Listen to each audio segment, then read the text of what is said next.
Can a narcissist change? And that answer would be yes, because look how easily they morph into other personalities. If they're yelling at you seemingly out of control and calling you horrible names and a friend of theirs shows up unexpectedly, they're like, hey, how are you? Good to see you.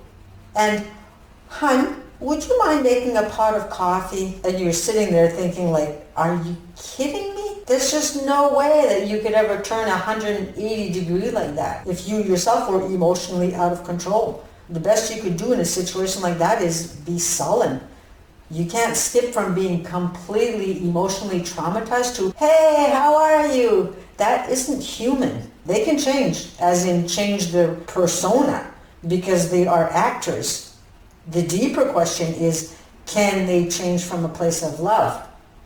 Now, the DSM changes throughout the years with more discoveries. So at this point, we can't really say with 100% accuracy that some narcissists couldn't change from the heart on a soul level. I mean, we know from our clients, for us coaches, and from some fully diagnosed narcissists that we see on YouTube channels out there, that there's a certain degree of want to change. Some really do appear to be doing better, but who knows? Is that in itself just an act right there? Are they doing this in order to get the attention? Because that would be a great way to get supply. I mean, think about it. Imagine all the energy that a narcissist could get using that format. But the point is that I don't know, we don't know. What we do get to understand, though, through their testimonies is them basically practicing a new learned behavior, which sounds to me that it's coming from the head, not from the heart. And some people are okay with, and they're willing to accept that as part of the relationship, perhaps for the sake of the children or other priorities like sibling relationships, for example. But for the rest of us who are living with them and remain in the relationship, we're most likely doing that from a place of fear and unhealed wounds. Ask yourself, really, is that the way to live and experience this incredibly short time that we're given here on this earth? Wayne Dyer used to say, don't die with your music still in you. The apology that you'll get from these people will be merely robotic because they've only learned the proper way that one should respond. They don't mean it nor feel anything while apologizing. They're just going through the motions. And then they secretly want a star on their forehead for having done that good deed. They've accomplished something. They've helped you in their minds because they believe that they helped you feel better from your traumas. So in that, they deem themselves the heroes in that story. But I mean, I'm sure some do want to change initially in their desperate hour of need. Some narcissists are so afraid of losing you and all the security that they do go for the help. But notice here how I added all the security in there. But regardless, narcissists need an incentive to change. And if they're always getting their needs met, then what exactly would be the point in changing? Some of you might be thinking that they would get better attention from you if they were kinder. But what you aren't understanding is that they need attention 24/7, which is something that nobody can provide. I mean, you may not be providing 24/7 attention yourself, but they are getting it from other sources via work, social media, etc. It's friends, it's people online, it's receiving emails of acknowledgement in some form or other. So if you're wondering why they came home in such a good mood and in the blink of an eye turned their demeanor into monstrous behaviors the next moment while you're being accused of being this angry person, so of course that right there, that's projection, right? Anyway, this seemingly sudden outburst, it didn't just come out of nowhere as it appears to you. You just didn't see it. That thing that got them all riled up. In their twisted mind, something did happen. It's possible that they didn't get the email that they were expecting, so the trigger is that of rejection. Perhaps they didn't like the text message that they received. Narcissists are pretty paranoid and delusional, so they'll read in between the lines that aren't even there. For example, a friend sends a text stating that they have to cancel an event. due to some family emergency, like their child not being well or something, or their vehicle broke down, so now they have to cancel. But the narcissist is not going to believe that. They believe that the friend is lying. And why? That's simple. Because they themselves are constantly lying. They're thinking that their so-called friend is turning their back on them and for some unknown reason is conspiring against them. So now the thought in their mind is now everyone is conspiring against them and everyone is stabbing them in the back. And that includes you.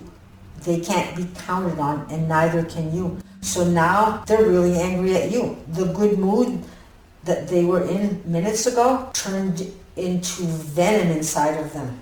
They're now hating you with all their might. The sudden change in mood can also come from you directly. You might have forgotten to pick something up from the grocery store that they had asked for. And they'll look in the fridge and they'll notice that it isn't there. So rather than ask you about it, that the answer to that would have been that the item was on back order. But they're going to decide that you are the worst person in the world and purposely trying to hurt them. In their minds, you have proven that you don't care about them and you're just this selfish person. Their minds are running on incessant thoughts that eat away at them. It's like the same for you. For example, when you're having an incredibly bad day, you can't stop thinking about how awful your day is. And the more you think of it, the worse it gets, right? But the point is that you can't stop the incessant thoughts at the moment. It feels as though the world is against you and no one has your back. And it's just one of those bad days that we all go through from time to time. But when it comes to the narcissist, this is an everyday thing. Any second in a day can turn into a really bad day, which leads to over-the-top responses from them that ends up bleeding into the lives of others, sometimes for days, even weeks. The more they convince themselves that the world is against them, the angrier they become. More so, those thoughts, they're adrenaline rushes for them. It's like a drug. They too are addicted to thoughts. The brain prefers angry thoughts as opposed to empty, unfeeling thoughts. There's no rush in that. But regardless, the difference between your bad day and theirs is that yours came with tears, where theirs, it comes with venom. So this small detail regarding the grocery item turns into you not caring. They're reminded of the rejection that they felt growing up. So the story is now turned into this whole how dare you grandiose thing, and once again, there is that 24/7 hour a day attention that they need, where any second miss into attention turns into World War III. So while you're thinking that the narcissist would get more attention from you if they changed, you can't possibly know their triggers every second of the day because everything is a trigger to them, like I've been saying. This is beyond your scope to help. Psychologists don't even want to take on these cases. In these so-called changes, what they learn is how to spot their own triggers and how to respond in a way that is socially acceptable. Can you imagine how challenging that would be? These triggers they're all around them. They're in a word, they're in a non-word, they're in a tone, they're in a look, imagined or not, often imagined. They're in an overlooked detail, they're in an ask, they're in a distraction on your part. And that's just the tip. Learning all of these behaviors and practicing how to respond takes years of practice. It's a constant battle of extra efforts for them. I mean, how much patience do you think they have? They're already short-tempered. And how much patience do you have for this? In this, the causes of the triggers haven't even been looked at because they aren't capable of looking that deep. It's like asking your knee to fold in half. Not happening. But let's just say for entertainment purposes that the narcissist would be willing to look deeper than the shallow. How many years of counseling are we talking about here where you could possibly come to have a half-normal life? I mean, take a look at your own issues and tissues with all these traumas that you've been working on throughout the years. And you're still removing these onion layers. Onion layers are really thin. There's a lot of layers. In order to sustain all of this with them, you would have to offer yourself up in this life to martyrdom taking on all of their lifetime issues that was their responsibility to deal with. It was their cross to carry. And at one point, you've just got to say to somebody, get up. I mean, don't you already have your own path to contend with? Don't you want better for yourself? Don't you want to leave this earth without having your music still in you? I too used to think that I could help the narcissist, not only in my personal life, but by coaching also. But like I just said, at one point, I look at them now and I think, get up. At one point, a person has to carry their own weight. It isn't up to us to carry someone else's burdens because we need healing too. And in this, who's there for us? Nobody. And that's because we ourselves aren't there for us. We're still here trying to take care of everyone else's wants and needs because this is how we survive. And yet, everything the narcissist is doing is also in order to survive.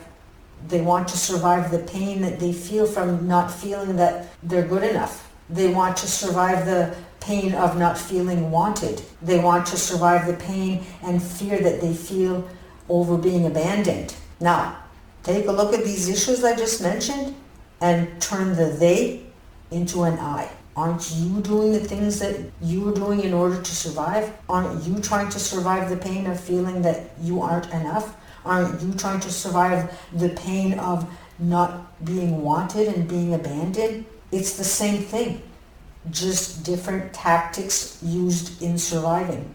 You drew each other to each other in order to learn the lessons that you needed to learn in this lifetime.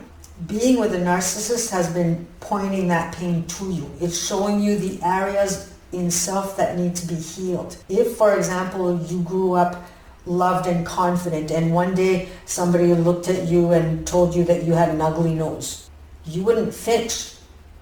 But if you were made to feel as though you were the ugly duckling, a comment like that would trigger the pain that you feel inside and it would affect you because the issue wasn't resolved. So when the narcissist verbally assaults you, the pain is deep for you and those are triggers for you. And then some of you might be thinking that it isn't the same because the narcissist's behavior has negative effect on others and these effects are harmful. But don't be so quick to judge here because your responses to your triggers are also harming and affecting others. And an example of that could be that because codependents have a hard time identifying their emotions, they can't communicate to others how they feel and they end up feeling resentment. So they shut down. Others around them feel cut off, not knowing what they've done wrong, and they can feel that the codependent is angry. And that ends up putting a dent in the relationship. Another example could be with their own children. If a child has wronged them somehow, the codependent parent is so triggered by this that because they're unable to communicate, they take it personally with a response of pouting and not speaking to the child as a response. And that right there, while the parent has shut down like that, is extremely detrimental to a child. It can have some long-lasting effects on the child.